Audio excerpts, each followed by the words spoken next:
Hello, and welcome to the Daily Bugle, a spinoff episode of The Stinger, where we discuss the latest headlines and rumors and whatever else is going out there in fandom. I'm Josh Gann. Joining me is my wonderful, wonderful co-host Trent Neely. Trent, how you doing today, man? Bring me pictures of Spider-Man. That's right. Man, that was good. That was a good little J. Jonah Jameson. All right. Thank you. I try my best. Joseph would be proud, the master of impersonation. So today, Trent and I, we've got a fun little agenda of headlines for you. We're going to be talking some recaps and reviews first. We're going to be giving you our thoughts on the entire season of Echo. Then we're going to give you our thoughts on our spoiler-free thoughts on Percy Jackson and the Olympians season 1 that just wrapped up. And then we're going to get into some headlines. We're going to be talking about Daredevil Born Again, how it resumed filming recently, and Supergirl in the DCU has officially been cast as well. So stick around to hear some of those headlines. And Trent, why don't we just dive right into it, man? We're gonna kick things off with season 1 of Echo, dropped earlier in January in the binge format. We got 5 episodes, and we've had plenty of time to watch it in its entirety to this point. All 3 of us on the podcast have. Trent, I'm curious, what's your general review, just initial thoughts on Echo? Yeah, my general review is that I liked it. I can talk a little bit more specifically in a minute. But generally, like I think this is a good show. Like it's well cast. The characters have pretty satisfying journeys to go on. I think the show's getting beat up on a little unfairly in the reviews. I'll be honest. People are like, this is like a train wreck for Marvel and a total miss. And I'm like, hey, art's subjective. Everybody's entitled to not like something. But I don't think you can deny the effort of what Marvel's trying to do here. I think the main miss is that there's definitely too much tension between Maya reconnecting with her roots of family and her heritage and her history. And then there's also this storyline of Fisk and like the gang war going on. And the show can never do both at the same time, and so both feel both underdeveloped but often like over inserted simultaneously into the show. And that's sort of generally how I feel. I don't want to copy what you just said, but that was like the perfect encapsulation of how I feel about the show too. I really I think it's good. I enjoyed it. In terms of acting performances, in terms of the representation of a Native American superhero for the first time on screen like this is a really big deal. And the show ends and a banner goes up of Marvel Studios thanking the Choctaw Nation for their involvement in the series. So really cool to know that this was developed with the Choctaw Nation making the calls, So yeah, I think that's a really big deal. I really like Maya Lopez as a character. I think she's a great addition to this, sector of the MCU when we're talking about the kind of like street level crime fighting heroes. I think the problems with the show ultimately boil down to the production problems it faced. And if I had to guess, Marvel not knowing what they wanted to do from the start. I think the problems rest on the MCU's overall lack of direction, not with the creators and the performers in this show. You know what I mean? Like, yeah, absolutely. I think there is a like I said, I really like this character, Maya Lopez, and I think there's a lot of rich stories to tell with her character, and I really want to see her. I want to see her interact with Daredevil, Matt Murdock, and who knows what other heroes we'll see over there in New York City soon. But yeah, that's my general thoughts. So what worked for you, Trent?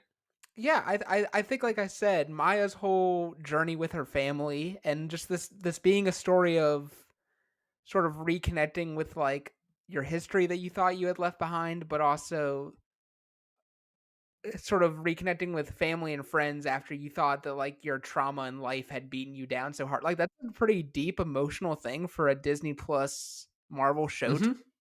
And I think all of that stuff works really well. The way that sign language, obviously, just portraying like deaf culture, I think is super important. But even Yeah. the way that sign language is used as a character trait, where like at one point they're being held hostage, and Maya and her cousin can communicate using sign language of like what's Yeah. actually going on, Yeah. and then the way it's revealed that like she knows not to trust Fisk in part because he refused to learn sign language. Like, I Yes. the way that they Yes. use who can communicate with Maya and who can't as a way of her orienting herself about loyalty and love and trust, I think is super fascinating as well as being quality representation. So yeah, all that stuff really worked for me. And Absolutely. action is like really good in this. It's not Yeah. on Netflix Daredevil good, even though yes, No. Daredevil shows up, but it's better than some of the MCU movies even, I thought. Like, I'm Yeah. like, there's genuine choreography happening here and careful camera placement, and, Yep. no, The I was really impressed. particularly the action sequence at the roller skate rink, Yeah, to me, that was the best in the series. Like, like Rob Zombie's blaring in the background. yes, yes, dude. I loved that sequence, and it was cool to see the MCU go for it in terms of like the honestly brutal violence on screen on display that we had. Like, the MCU has not like everybody is so they have focused on the powered heroes so much and the mystical heroes so much that like I yeah, fighting choreography is a lost art in the MCU, I think. Yeah, Like Shang-Chi's the last time I remember sitting down and being like, "Oh, this is well thought out action right here." You know what I mean? Like right, and I feel like in total, it's like Shang-Chi, Winter Soldier, and then, yep. like, maybe Black Widow. Like, I think Yeah, it's yeah, those Black 3, Widow's a good yeah. and This now and this. this does it just as good Yeah, as those do, I think. Yeah, I feel like if they could kind of refine their footing with the fighting choreography, especially by the time Daredevil comes out, like yeah, we'll be happy. So I think for me, what what really I think worked the most was her relationships with her family in Oklahoma. yeah, And it's I great stuff. kept I kept thinking, man, I wish we got more because it was clear they cut out some of that stuff to me. Yes. Like the fact that the Especially show makes a big deal about Bonnie and they have yes. like 3 lines of dialogue together, I don't necessarily need them to have a very like melodramatic whole episode long dialogue scene, Yeah. but I feel like we needed more of the 2 of them for how much the show built up. Oh, Like their 100%. bond as kids and how her leaving hurt Bonnie and then her being back without telling her, and then the show doesn't give any space for that to actually be explored was kind of a bummer. And you've got I think the actress name is Devery Jacobs, I think that's correct. who is you really like a blossoming star on Reservation Dogs. Mhm. And like when at least to me, like I that was one of the names I recognized in the show and had seen, and that show has gained a lot of popularity on Hulu. If you haven't checked it out, like I would recommend go checking it out.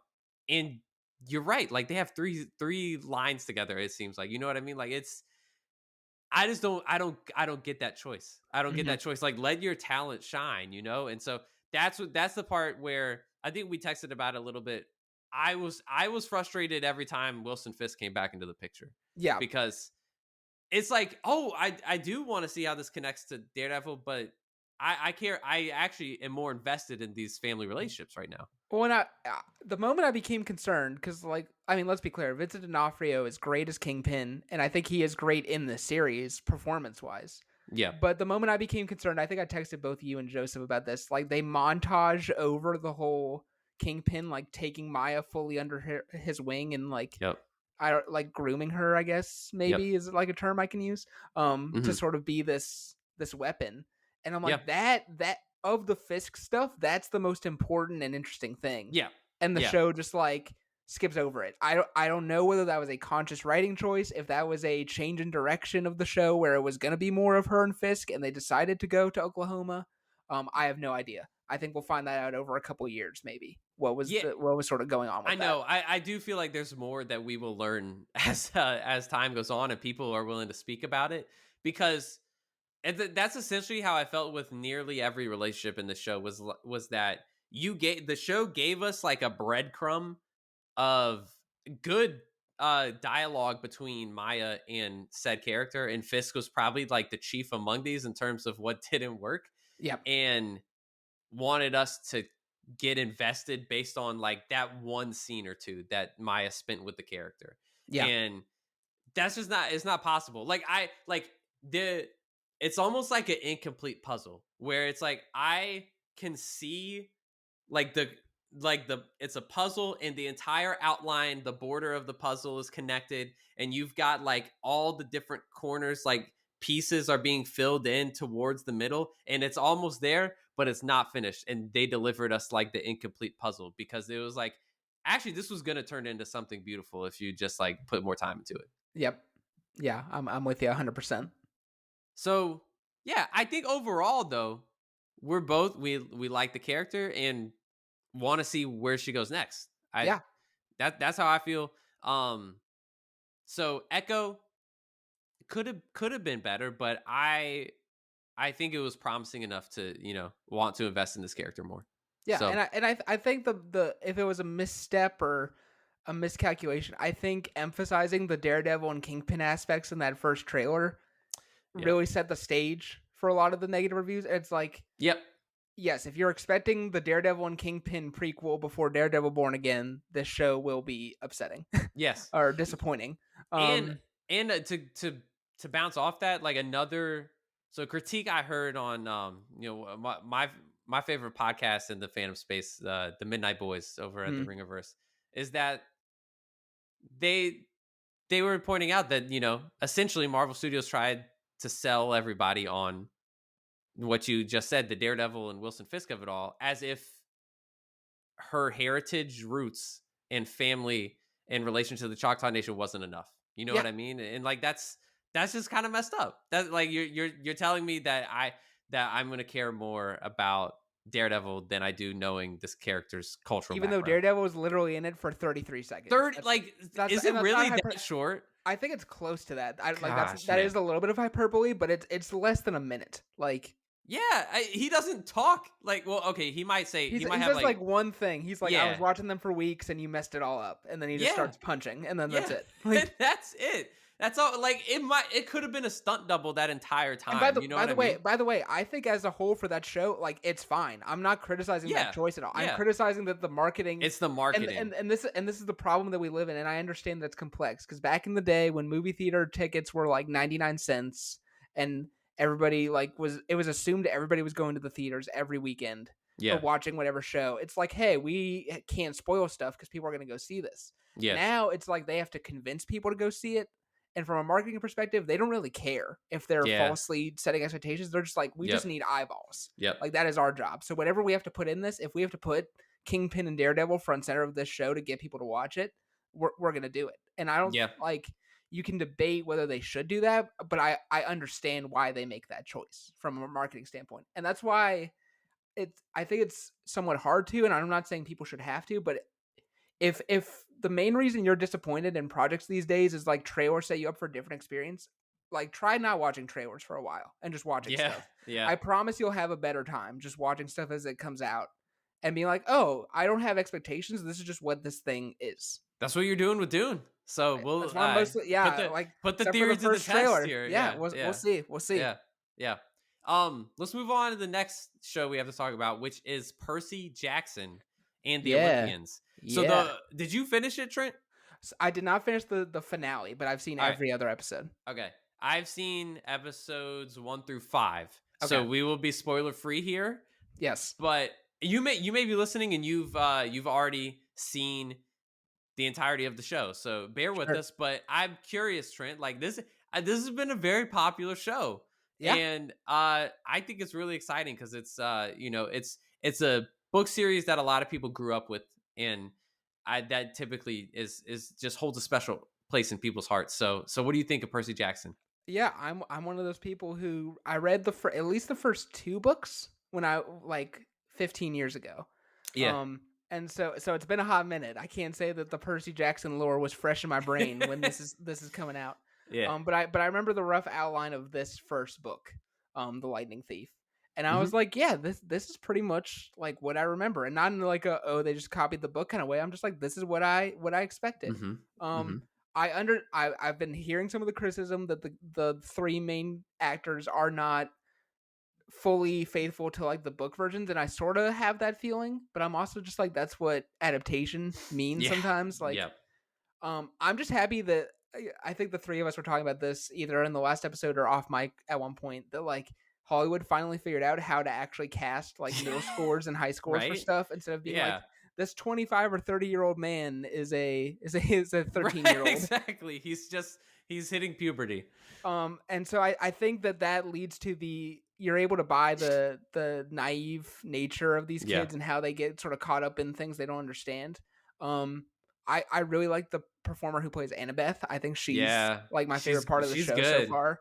Um, actually, I take that back. My favorite casting that I think is pitch perfect is gosh, I'm gonna mess up his name. Jason Mantzoukas as Yeah, yeah. Dionysus Yes, is yes. like actually the most genius, like Robert Downey Jr. as Iron Man level casting. Like Adrian Pimento as Dionysus is just perfect. Yeah, and the world's just so fun. Like I'm not like super into Greek mythology, but I always liked the Greek mythology stories and stuff whenever that came up in Yeah. like English class. So yeah, I'm just in the bag and like every episode's fun. And then I've heard some people say that like it's a super condensed version of the book, the Yeah. series, and I agree with that. It does feel a little rushed, but also the writer of the book like came out and said he was like, I wrote these books like not in like a talking down way, but like I wrote them for like 12-year-old reading Yeah. levels. And it's Yeah. like the show kind of has that same principle. It's like, so maybe that's just a byproduct of being 27 and watching this Yeah. now. And it's like, Yeah. oh, this Yeah. feels kind of like shallow and kiddie and rushed. And it's like, or maybe you're just not 12 anymore. Right. Um, Yes. Yes. and I think that's okay. I think it's okay to admit that entertainment can be made for like Yep. preteens because I feel like nowadays a lot of movies are either made for like young kids Mhm. or like the 20 to 40 demographic, Yeah, and I not a lot. completely agree. And Especially live action. right, and so like I feel like the 11 to 15, 16-year olds like they gotta watch stuff Exactly. that's just for them. Like No, that's there's okay. you are not wrong. There's a real deficit of live action media that is like appropriate for that age and that or is that's geared for that age. You know what I Yeah, mean? Like uh I and that's kind of why I love it. So to get into my thoughts is like I listen, I don't think this is the greatest creation ever. It's not like the most like critically acclaimed thing you could watch, but is it entertaining? Yes. And it's like it's really funny. I really enjoy the humor in here. The watching watching these three young actors just kind of riff with each other on the run. It's fun because they're like you said, they actually cast middle schoolers. You know what I yeah, mean? Like they're learning on the go too. This is probably some of their first time acting. And it's for this giant Disney Plus production and that it's like it really endearing to me to watch like I'm sure this is how a lot of people felt watching the big three in Harry Potter yep. throughout the early 2000s watching them grow up together like we're gonna if this show gets renewed and continues down the line then like we're gonna get to watch that with these young actors and that's just it's really sweet to me I really like I I love this show for its charm. Yeah, It has so much charm and you I really think you do care for these kids for the characters. I agree Greek mythology has always been really interesting to me. Not that I could recite it to you or really know that much, but right. it's I like that they're playing in this sandbox of Greek mythology and so far like I really like the Medusa episode. I thought that one was a I lot think of that's probably fun and still my favorite one that I've seen so far. yeah, like that it was one everyone knows who Medusa is. So Yep. getting to like play with that idea of I can't look at you Yep. and then the way they take Medusa out in that episode is really fun. Um yeah, I think I I hope that we get more. Have they announced the season 2 for this? So the writers' room said they've outlined it. They just have not officially been like greenlit, but they're Okay. ready to like film the next bunch. Okay. Well, that's exciting. I will say that, like, because Haley and I are watching this together, and she was Yeah. looking up the like okay, how old really are these kids? And the kid playing Percy Jackson's apparently like already 15, 16. So it's gonna be a it's It'll be a gonna little bit of be a jump. a mighty growth spurt into season two. Um, but yeah, no, I mean I think to me what's exciting about this is and it's kind of a segue into the next question I have is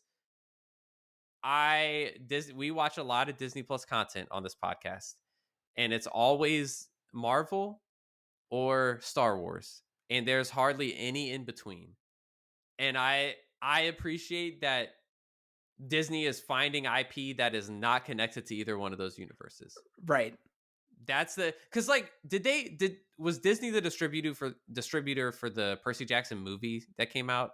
Do I we don't know? remember. It might have been 20th Century Fox, which is now Okay, owned which by is Disney, which is now why it's on Disney Plus. that makes sense. So I just think I that is to me that's why it's exciting. It's like, yeah, like this there's potential here for Disney to explore something that isn't Marvel and Star Wars. And so like my question with that, Trent, is both this and Echo, the two shows we've talked about here, Yeah. they did really well, it seems like, in terms of viewership. Hmm. Um Echo debuted #1 on Hulu and on Disney Plus when it dropped on January 9th. And Percy Jackson debuted in like the top 10 across all streaming platforms according to Nielsen, and then like grew pretty rapidly, like went up like 22% within the first 3 weeks that it was releasing episodes. So my question to you is, if Disney looks at their numbers and they're like, "Oh, we kind of caught lightning in a bottle. We got two really big successes here." Like what uh, would this tell us anything about their strategy moving forward?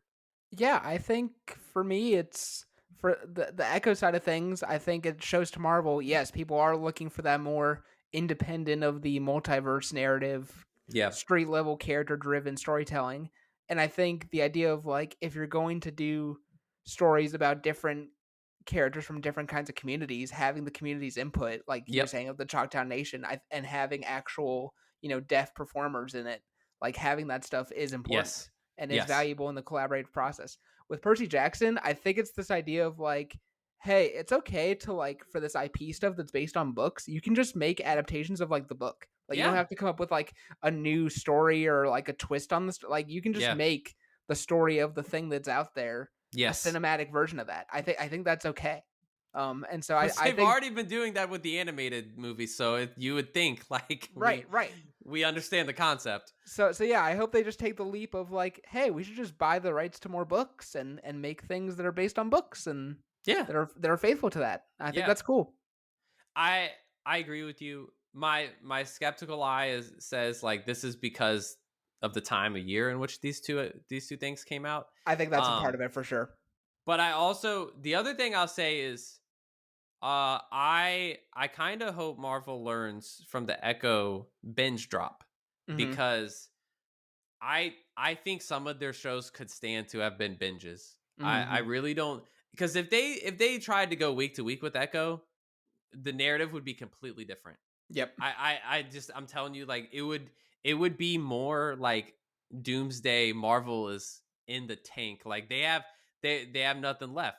But if you Yeah. put if you put out everything at once, people are able to see the full picture all at once. Right. And I think that's, even though there has been some, I think, undeserved, like really negative criticism on Echo, Yeah. I think there's enough nuance to it that people stuck around, watched the whole thing, and said it wasn't the best, but it actually wasn't. It wasn't bad. And I think if Marvel had done that with other shows too, if they had dropped, I won't say Secret Invasion, but if they had dropped like a Hawkeye as a binge, I was just or literally just thinking that. you were Like thinking Hawkeye too, yeah, Hawkeye is just so fun and breezy. yes, But the idea of setting it up like with that murder mystery in the first episode that's like we got to get to the bottom of this, I yeah, think threw people off. Whereas if it was yeah. just like, hey, come hang out with Clint and Kate for 6 episodes, like I think people would have been like, this is awesome. That would have been looked at as like one of the successful Disney Plus shows, I I think. think so. Yeah, yeah. So I think just like toy with the method. If you know you have a story that isn't like a Loki grandiose kind of story, then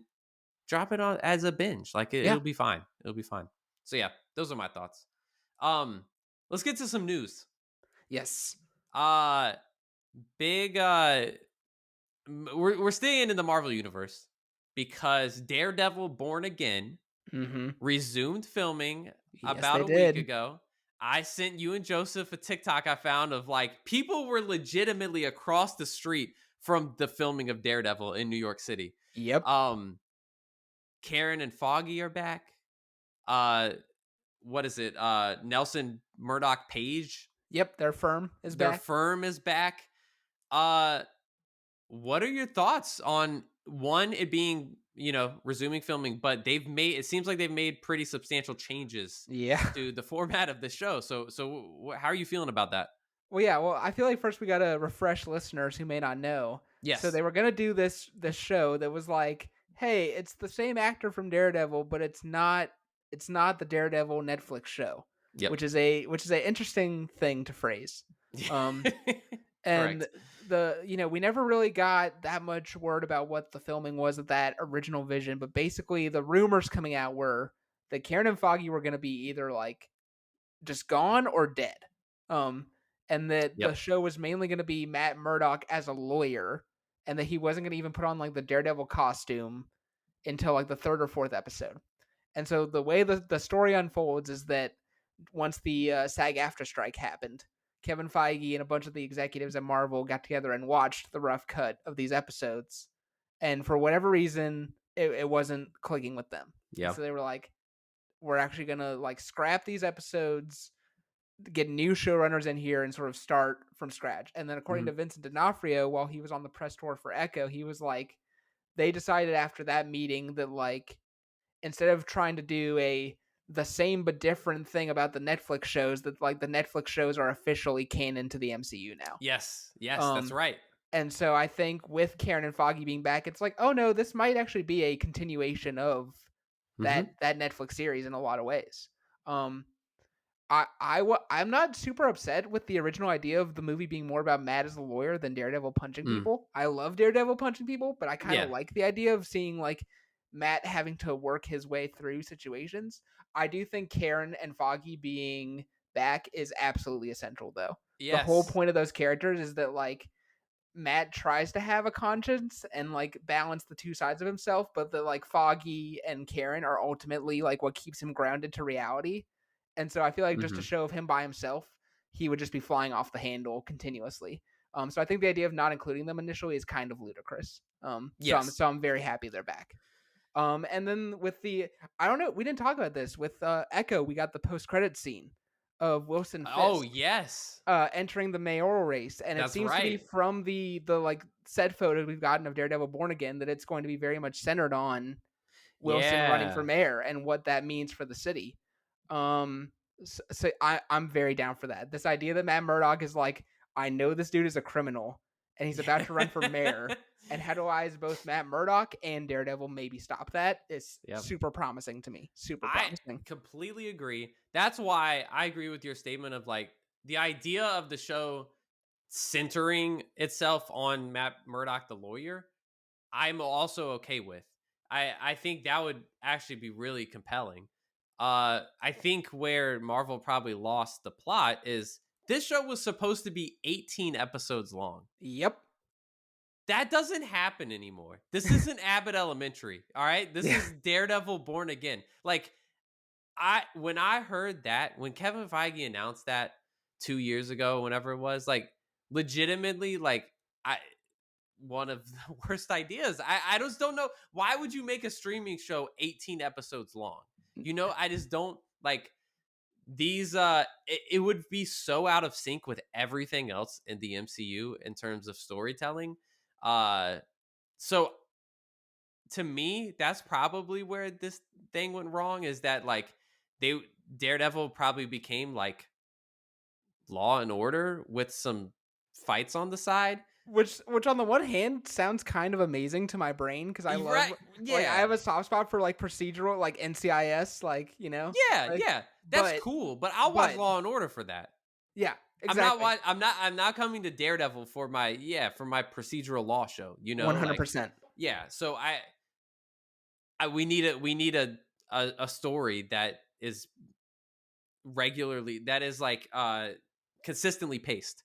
Yep. So it sounds it from some interviews that I've heard from Vincent D'Onofrio. It sounds like episode count is flexible here, Yeah. and that's the exciting thing for me because this will be the first Disney Plus show that will be made post writer strike, Hmm. and that means it's made post Marvel basically just going into free fall collapse. So I if this means they will finally rethink the 6 episode, 9 episode, 5 episode drop, then praise Please. God. Like it has been long overdue. If we get an 8 to 10 episode Daredevil, like 45-minute episode run, I will be ecstatic. Yes. Chef's I will kiss. Like chef's kiss. Yeah, that's all they got to do. That's all they got to do. Well, they got to do a lot more than that, but they do. They that's do. But that would be a promising start. And bringing Karen and Foggy back was, I genuinely think, crucial. I'm like, good yes. job. Yeah. Yeah, I completely agree. Um Another piece of news is that the DCU Uh has huh. found their Supergirl, Yes, they and have. it's Milly Alcock, Yep. who is most probably famously known for House of the Dragon. Hmm. Um, do you have any initial thoughts of this casting? So I literally have seen like one episode of House of the Dragon. I was at my friend's house and he was like, "Hey, I want to watch the Game of Thrones spinoff," and I was like, "Okay." I was Yeah, still feeling bitter about the Game of Thrones final season, so but I was like, "All right, I'm here. I'll watch." And I will say, first episode, I was like, "Oh, hey, who's this young actress who I've never seen before? She's really charismatic and captivating." yeah, And no diss on her or the show. I did not watch the rest just because other things came up to my sphere. yeah, Um, but I really liked her. So off of that basis of one episode of television, I'm like, she seems like a very charismatic and competent actress who can probably do interesting things with a good script. yeah, That's kind of it of all I had to say. To be less boring, I will say I'm thrilled with all of the casting announcements we've gotten for yeah, the DC. Like, yeah, um, Nicholas Holt as Lex Luthor, I think is a yeah. genius choice. Genius Mm-hmm. choice. Mad Max Fury Road, he's incredible in. All the X-Men's as Beast, he's great in. Yeah, yeah. I don't know how to say his last name, but Skylar Gordino as Jimmy Olsen is incredible. People may know Mm-hmm. him from Booksmart if you watched Booksmart a couple years I ago. need to watch that movie, but I've heard it's good. He is a perfect Jimmy Olsen cast. Nathan Fillion's gonna play a Green Lantern. Like the Yes. James Gunn casting department is working hard. Oh Um, wait, you're saying he's playing one of the Lantern Corps, Green not Lanterns, yeah. not the Green Lantern. Not like Yeah, yeah, Hal yeah. Jordan, but like Yeah. one of But one of the one of the other known sure, ones. Yeah. sure. Okay. That's I forgot about that casting. Also, Rachel Brosnan as Yes. Lois Lane. Lois Lois Lane Lane from House of from Cards and Miss Marvelous Miss Marvelous Miss Maisel Maisel. fame. Fantastic choice. Yep, Truly fantastic I think choice. it's a really good choice as well. Yeah, I will say I've now seen some clips of Milly Alcock in House of the Dragon, and based off of James Gunn's description of who this Supergirl is going to be, when he did that little drop about a year ago of all the projects, he was like, this Supergirl has seen a lot. She's seen the destruction of her planet. She's going to be bitter and um just like visibly affected from all of the events that have taken place in her life. I watched Milly Alcock in those clips of House of the Dragon, and I'm like, this fits, this tracks. Yeah, that tracks. I just from the pilot, I'm like, yeah, that all fits. Yeah, exactly. So, yeah, I'm excited. I like genuinely. This is. I think people are gonna forget about the DCU a little bit this year, Yep. and I have really high hopes for Superman Legacy. Like really high hopes. I'm very excited. We should It. be getting some sneak peeks of stuff soon. Like I think they're gonna start filming in like the spring, so like we're gonna at least see the Oh yeah, it was maybe costume some in the set next couple months. photos. Yeah. I will say, like, if we just talked about any fandom movie coming out in the next 2 years, in terms of what I am like actively bought in and excitement for, Superman Legacy might be like top 2 or 3 for me. Yeah, I mean it's either that or the Batman Part 2 for Yeah, me right yeah, now. So yeah.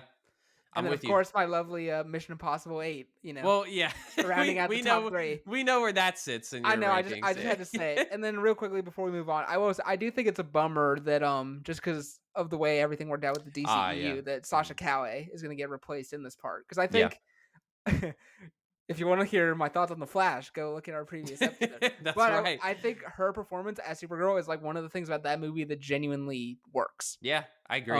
And like the stuff that she has with Zod, and like even though they give her way too little screen time, they give her actually a fairly tragic and emotionally complex arc. Yep. Like, it really works. So I'm super bummed for her that she got caught up in the sort of collateral damage of the DCEU ending, but I understand it from a business standpoint of wanting to start fresh with a new Yeah. actress, but bummed for her that she can't continue. I feel the same way. I'm glad you pointed that out. All right. This one's a little out of pocket, so bear with us as we wrap up here. But Yes, only the really strong-willed probably can hang on for this one. This is a bit of a diatribe. all right, the internet was set ablaze last week, Trent. Yes. Uh, and it was set ablaze for reasons dealing with some Dune Part 2 marketing. Yep. Look, all I will say, there was a popcorn bucket. Yep. There was a popcorn bucket A popcorn bucket was made for the promotion of Dune Part 2. for yeah. I will describe what this bucket looks like. It is a popcorn bucket, but the opening of the bucket is one of the worms Yeah. from the Dune series. Yeah. And proportions of bucket to worm made for some unfortunate resemblances to certain objects Yeah. that may be involved in human pleasure. Sure. Do you feel I feel like that's a good depiction of what I'm talking about here? I was literally sitting here being like, so how are Josh and I going to phrase this as like standing Christian citizens? Like, how are we going to describe this accurately, but not grossly? And I feel like that's the best way to do it, right? Like, I think that's it. I mean, what was your reaction to seeing this, Trent? I mean, like, so part of me is like when before like the memes really started cooking, Yeah. I was like, am I just like, is my mind going in the gutter, or does this look like what I think it looks like? Yep. And then about 5 hours later, I was back on social media, and the entire internet was like, "No, Trent, you're 100% correct. Like, this looks exactly what you think it looks like." And I was like, "Okay." And I was like, on the one hand, I can't believe a company actually did this. On the other hand, people are going to see this movie and buy this bucket. Yes. Just like the Christmas gag gifts of this bucket will happen for like the next 2 years. You're like, guess what? I got you the Dune bucket for Christmas. Like it's going to happen. I imagine there was like a marketing meeting for this at Warner Brothers for the Dune Part 2 movie, and they're like, all right, guys, so we have so much money off of Barbie last year. Yep. Barbie marketing, we freaking knocked it out the park. Okay, like they're like, we can't do the Barbie box thing anymore. No, you know, like we have exhausted every like crossover material that could be made for a movie. Like how do we replicate the success of Barbie marketing but in a different way? Yeah. Boom, perfect idea. Let's use the worm and put it on a popcorn bucket. It'll be great. People are going to be stocking up on these things, and the thing is they will now, but not for the reasons at which they thought. No.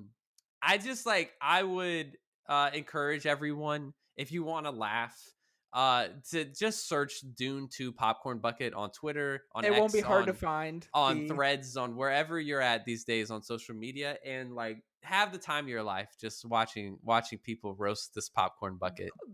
like it's moments like this that I'm like, this is why I don't fully quit social media. Right, like when like we you all want to like, social media is a dumpster fire that might be destroying society as we know it. However, there are moments where we band together in like creative genius to like praise or roast something. Yeah, exactly. And that's the moment that keeps me online. And like the popcorn bucket is the most recent version of this. It is the holy grail of of a social media roast. It really is. It's got the crown. Like I'm nervous for, last year, if you were on TikTok around the time of the Grimace Shake coming out at Oh McDonald's, yeah. like, we saw some really creative renditions of that, and I am genuinely nervous of what I am going to watch on TikTok with the Dune 2 popcorn bucket. So Yeah. I might have to mute that word on TikTok for a while. You know what I mean? Like Put out the blots on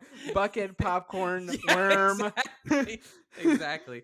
It's gonna be dangerous out there. Um, so yeah, that's actually gonna wrap our conversation What a on way to end this. what a way to end. We like to end things with a bang here on the Stinger.